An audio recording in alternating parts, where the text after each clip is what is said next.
Vidéo numéro 122. Lumière et matière. Bonjour.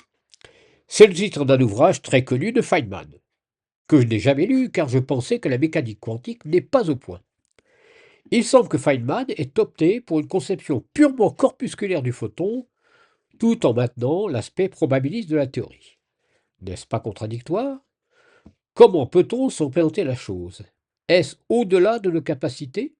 Je ne le pense pas. Il semble que Feynman ait été convaincu par les figures obtenues lors de reprises successives de l'expérience des fentes Young, notamment par Sir Geoffrey Taylor. Le résultat était le même avec des photons ou des électrons.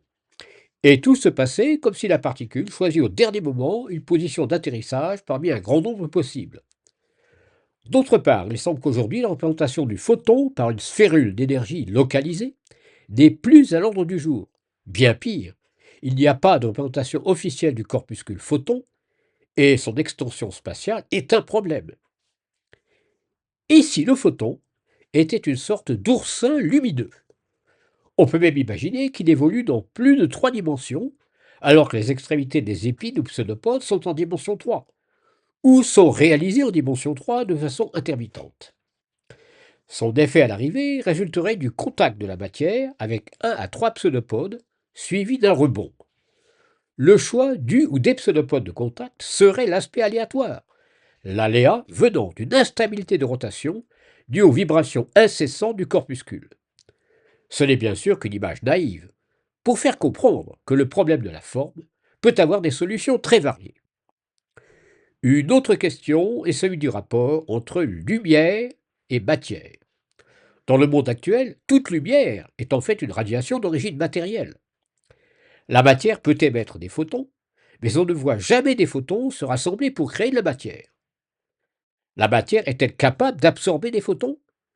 Existe-t-il des photons non créés par la matière? Et pourrait-il arriver que toute la matière se décompose en photons?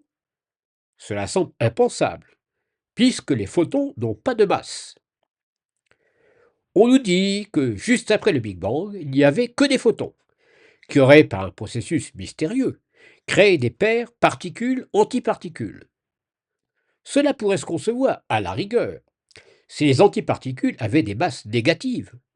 Mais les expériences récentes sur les antiparticules de synthèse créées en laboratoire leur ont trouvé une masse gravitationnelle positive.